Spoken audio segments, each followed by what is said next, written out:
कवि सम्मेलन देख देख के घर की शीला देवी को शेरो शायरी का बुखार चढ़ गया था। अब वो सीधे मुंह किसी को जवाब ही नहीं देती थी। उनके पति और उनका बेटा तो काम करने घर से बाहर चले जाते थे और उनकी शायरी झेलनी पड़ती थी बहू रेणु को।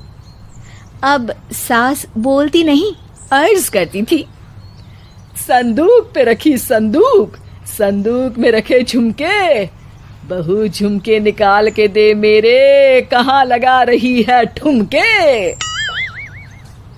माँ जी, झुमके तो आपके निकाल दूंगी मैं, लेकिन आपके दिमाग से ये शायरी का भूत कैसे निकलेगा? छोटे लोग नहीं समझेंगे, शायरी है शौक बड़ा, तू अपने काम से काम रख, मेरे काम में मत टांग अड़ा। शौक अलग बात है, लेकिन हर चीज में अपना शौक डाल देने से जग हंसाई हो सकती है सासू माँ। अरे मैं हूँ एक नंबर कलाकार, कोई ऐसी वैसी बला नहीं, तुम घर के कामों में उलझी, समझोगी मेरी कला नहीं। ठीक है माँ जी, आप नहीं समझती तो कोई बात नहीं, लाओ मैं आपके झुमके ही निकाल कर दे देती हूँ। बहू सास के झुमके निकाल कर देती है और वहाँ से चली जाती है। शाम को बहू अपने पति से शिकायत करती है, सुनिए जी, आप माँ को कुछ समझाते क्यों नहीं? अरे क्या समझाना है माँ को? अरे अपनी शायरी थोड़ी कम करे ना। अरे तुमको उनकी शायरी से क्या दिक्कत है?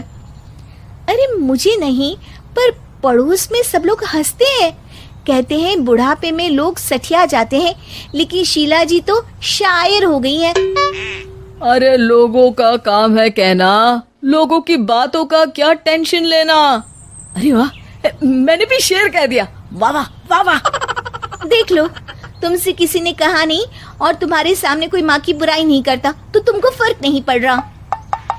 अरे तुम खामखा की बात का बतंगड़ बना रही हो। चलो चाय बना कर ले आओ मेरे लिए, साथ पियेंगे, कोई ढंग की बातें करेंगे।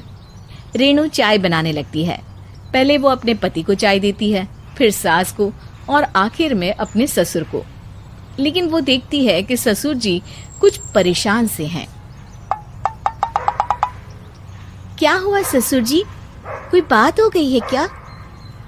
अरे तेरी सास बात बात पे शायरी करती है। कल मैंने पूछा कि खाना खाया तो तेरी सास ने क्या जवाब दिया पता है? अरे गलती की और आरोपी ने कोड़े खा लिए फटाफट, खाना तो नहीं पर पकोड़े खा लिए झटाझट। अब बता क्या जवाब दूं इस बात का? वो तो सभी से शायरी में ही बात कर रही हैं, मुझे भी समझ में नहीं आता कि क्या करूं मैं। बेटा उसको उसी की भाषा में जवाब देना पड़ेगा। मैं तो आम बातचीत में भी उसके सामने कुछ नहीं बोल पाता, शायरी में क्या बोलूंगा भला। ससुर ने जैसे ही कहा कि उसको उसी की भाषा में जवाब देना पड़ेगा, बहू को ये बात जच गई।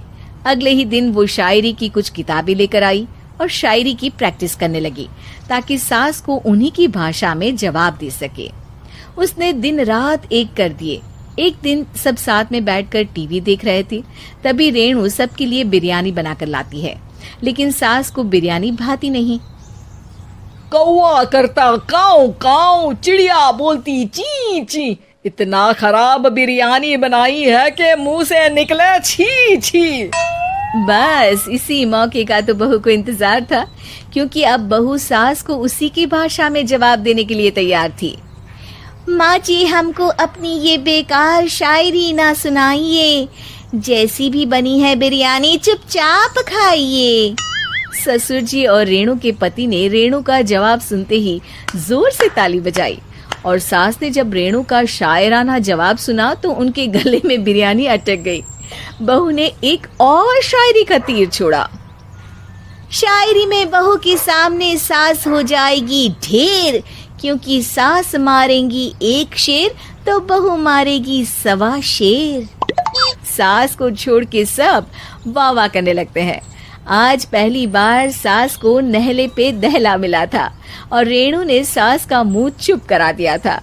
अगले दिन रेणु का पति उससे कहता है, अरे वाह, तुमने तो माँ की बोलती बंद कर दी, मजा आ गया। अब मेरे लिए कुछ बना दो, खाकर मैं काम पर चला जाऊं।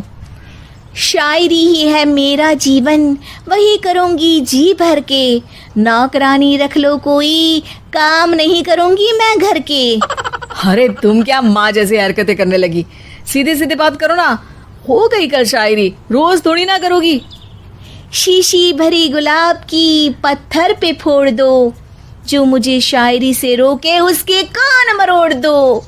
पति घबराकर वहां से चला जाता है और बाहर उसके पिताजी के पास जाकर बैठ जाता है। दोनों अपनी बीवियों की शायरी से परेशान है। ससुर को पछतावा होता है कि क्यों उसने बहू को सास की भाषा में ही जवाब देने का आइडिया दिया। अब तो घर में दो दो शायर हैं। दोनों एक साथ दुखी स्वर में कहते हैं, हम दोनों की ही बीवियां जब से शायर हो गई है, क्या बताएं, जिंदगी एक फटा हुआ टायर हो गई है।